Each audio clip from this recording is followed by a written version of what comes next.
بالمخرطة وبمعلقة قشطة هتعملي كل يوم كحك العيد الناعم الدايب دوب، بيدوب دوب كده في بقك.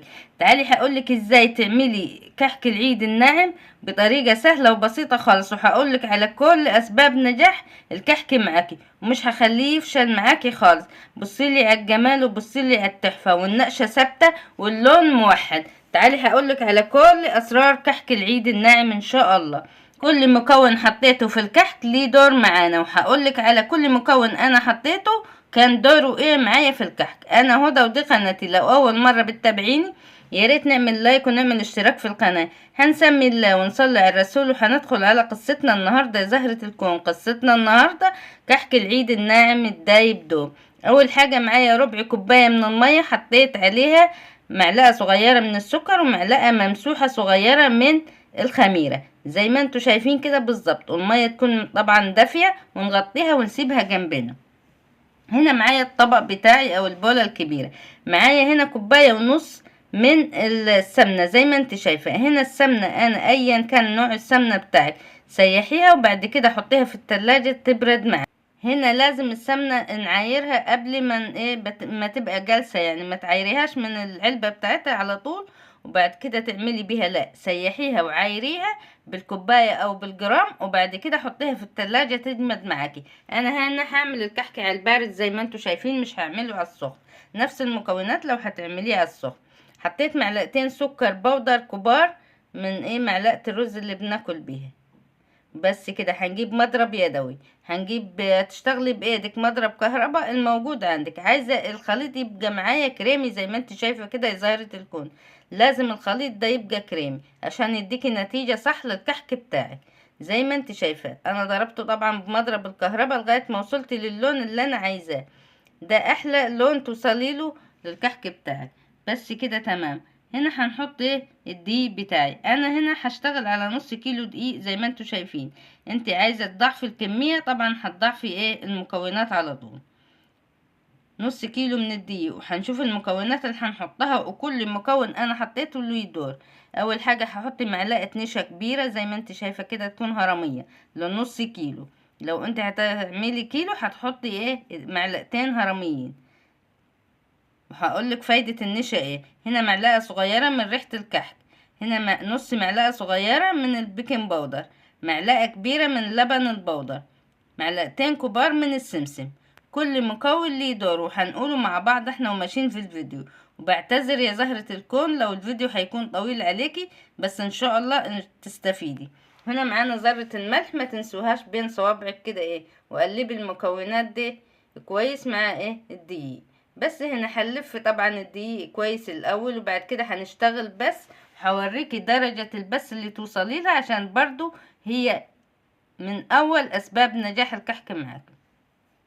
مش عايزاه يبقى زي حبيبات الرمل، لا تقولي خلاص هو كده اتغلف الدقيق بالسمنة، لا هوريكي الدرجة اللي هنوصل لها في البس. خديه كده على الارض واشتغلي فيه هتوصل للدرجة اللي انا بوريها لك دلوقتي. شايفة لونه فاتح ازاي؟ بصوا علشان احنا ضربنا السمنة طبعا كويس، كأنه عجين وهو خلاص هتعمليه كحك واحنا لسه ما حطيناش حتى السوائل. بس هنا هنجيب ربع كوباية المية زي ما انتوا شايفين بالخميرة ونحطها، ولفي الكحك بتاعك او عجينة الكحك بتاعك لفيها بايديكي. بس اهم حاجة تشربي السوائل كويس. اهم حاجة في الكحك لازم يتبس كويس ويبقى معاكي زي العجينة. طول ما يبقى معاكي زي العجينة هو كده خلاص. يعني الكيلو هتحطي له نص كوباية بالظبط من المية، تكون مية دافية. احنا مش بنستخدم لبن، لو عايزة تستخدمي لبن مفيش مشكلة لو عاملة كمية قليلة، بس المية هي بتدينا نتيجة ممتازة. بس كده تمام. تمسكي بقى بين ايديكي كده زي ما انت شايفة ونشوفوا بقى هيشقق معانا ولا لا. لفيها كده كويس وحننيها كده بين ايديكي كويس، يعني اديها درجة حرارة ايدك عشان تعرفي النتيجة صح ولا لا. شايفينه؟ بصوا معايا النتيجة بصراحة تحفة، مش عايز اكتر من كده سوائل. بس هنحط معلقة سحرية برضو اللي هي معلقة القشطة. لو مش موجودة معلقة القشطة حطي معلقة زبادي، هتودي الكحك في حتة تانية خالص. هتشوفي كحك اول مرة كأنك تعمليه. بس كده انا خلصت عجن زي ما انتوا شايفين، طبعا بنلف لفان وحنينيها كده بين ايديكي. لو عملت كيلو حطي معلقتين من القشطة. شايفين؟ بصوا البصامة بتاعتي وشوفوا الكحكة بتاعتي، شايفين الجمال والتحفة؟ شايفين؟ بصوا معايا، تحفة. اهم حاجة تحننيها بين ايديكي كده عشان ما تعملش اي تشققات. كده مظبوطة، مش عايزة معايا سوائل ولا عايزة معايا ايه سمنة. شايفين؟ تحفة، بتطلع معانا البصامة زي الفل. بس كده هنريحه لمدة 5 دقايق. هنا انا عاملة حشوة العجوة وحشوة ايه بالملبن. العجوة حطيت لها سمسم وشوية سمنة بلدي، والملبن حطيت له شوية برضو معلقة سمنة وحطيت له مكسرات. بس كده، انت عايزاه سادة اعمليه سادة. تعالوا نشرح بقى كل مكون ايه مع بعض. اول حاجة بصوا بوريكم، لو انت هتعمليه محشي لازم تعمليه كده زي الكوبيبة، تفتحيه في النص وبعد كده تلفيه وهاتي البصامة وبصميه. طبعا كل طريقة يعني كل حشوة هتعلميها ايه بصمة. ممكن بالمنقاش، ممكن بالمخرطة زي ما انا هعمل كده، او بالبصامة. لو ما عندكيش بصامة اعملي بالمخرطة، ما عندكيش بصامة اعملي بالسكين. ما توقفيش نفسك لو ما عندكيش ادوات الكحك خالص. شايفين؟ بالبصامة اهو، ده هيبقى الملبن زي ما انتوا شايفين كده. اول حاجة حطيت معلقة النشا عشان هنشرح المكونات اللي انا حطيتها. معلقة النشا مش هتخلي الكحك يلزق معاكي في سقف البق ايه من فوق كده، لما تاكليه مش يقوم لازق معاكي، لا، هيخليه طري معاكي وزي الفل. معلقة اللبن البودر بتدينا لون موحد لايه للكحكة بتاعتنا. يعني لما تاجي تحمريه بدل ما واحدة بتحمر واحدة لا اللبن البودر بيخليه كله لون واحد في الفرن ان شاء الله. ومعلقة القشطة اهم حاجة طبعا. معلقة القشطة دي هتدينا، لو انت عاملاها بسمنة صناعي او سمنة العلب، هتديكي ريحة السمنة البلدي، بصراحة بتوديه في حتة تانية خالص. بس كده تمام. هنشتغل طبعا زي ما انتوا شايفين بالبصامة، وهنشتغل بالمخرطة، وتشتغلي بالسكين، تشتغلي بالمعلقة زي ما انت عايزة. طريقة التسوية هتحطيه هنا اللي هو محشي بياخد درجة حرارة 200، اما اللي هو لو مش محشي هياخد درجة حرارة 180، طبعا على حسب الفرن بتاعك. شايفين اهو بالمخرطة هوريكم ده اللي هو ايه بالعجوة عشان اميز كل واحدة محشية ايه، بدل ما اعمل لهم كلهم واقعد ادور على ايه نفس الرسمة بس طبعا مختلفة. وسهلة خالص وسريعة خالص. لو ما عندكيش ادوات للكحك بتاعك اعمليه بالمخرطة، او اعمليه بالسكينة، او اعمليه بالشوكة، واعمليه بالمعلقة، يعني بكذا اداة من البيت. شايفين؟ بالمخرطة بصراحة حاجة سهلة خالص وسريعة. شايفين؟ سهلة خالص. خديها كده بالجنب عشان تديك مثلثات تبقى زي السمبوسة.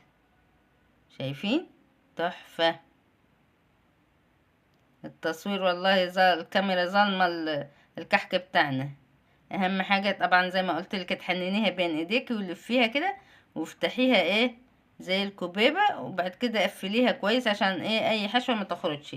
طريقة التسوية، لو انت حاشياه على درجة حرارة 200، لو فرن بوتاجاز عادي تكون درجة حرارة متوسطة، وتسيبيه على اعلى درجة ياخد معاكي 10 دقايق، وبعد كده ولعيله الشواية ياخد معاكي وش ولون موحد، وجربيه ومش هتندمي.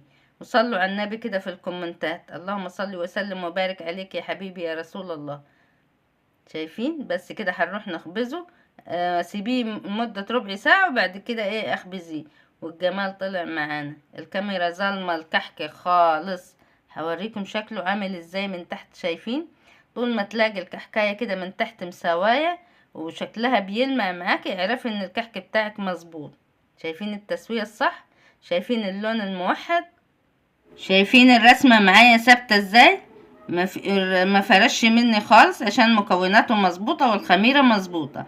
يعني الخميرة مساح معلقة صغيرة هي مظبوطة على نص كيلو. لو عملت كيلو هتحطي معلقتين صغيرين يكونوا ممسوحين، يعني بالوزن هيبقوا 5 جرام للكيلو زي ما انتوا شايفين. اهم حاجة طبعا عندنا الكحك تكون الرسمة بتاعته ثابتة، ما بيفرش معاكي خالص. واهم حاجة طبعا طول ما المكونات مظبوطة هو بيديكي النتيجة صح. هنا انا عملت ايه اللي هو سادة عملته بالمنقاش زي ما انتوا شايفين. الرسمة معانا ثابتة زهرة الكون، حاجة كده بصراحة تحفة. زي ما قلت لكم طريقة التسوية، سخن الفرن ربع ساعة وبعد كده حطيه. لو انت حاشياه لمدة 10 دقايق وبعد كده ولعيله الشواية. لو انت من غير حشو يعني سادة، على درجة حرارة 180. اما درجة حرارة التسوية بتاعت لو هو محشي هيبقى ايه درجة متوسطة. لو عندك درجات يبقى 200 درجة. لازم يبقى يدخل على نار عالية علشانك ايه يستوي بسرعة والحشوة معاكي ايه ما تخرجش بره. شوفوا لي الجمال وشوفوا لي التحفة دي. وبعد برضو ما تخبزيه وتطلعيه سيبيه على الصواني لمدة ايه 3 ساعات يبرد معاكي خالص حتى تشيليه من الصواني وحطيه في العلب بتاعته. هنا بصوا لي انا بعمل لكم اختبار للكحكة بتاعتي. قد ما ايه برمي فيها ما بتتكسرش، بس مظبوطة وهشة خالص. هوريها لك من جوه برضو شكلها عامل ازاي. بصوا معايا تحفة مستوية كده وحاجة بصراحة خيال. بصوا لي شايفينها؟ شايفينها؟ بصوا هش خالص وناعم خالص. تحطيه في البق يدوب معاكي دوبان كده ان شاء الله، بالعجوة وبالملبن وسادة زي ما انت عايزة. ما تنسونيش بس اهم حاجة ايه في كومنت حلو كده ولايك حلو من ايديكم القمر. وصلوا على النبي كده في الكومنتات، اهم حاجة تصلوا على النبي في الكومنتات عليه افضل الصلاة والسلام. دي بالملبن شايفينها هشة ازاي وناعمة ازاي. اهم حاجة الكحكاية تبقى ناعمة. ومع السلامة اشوفكم في فيديو قريب.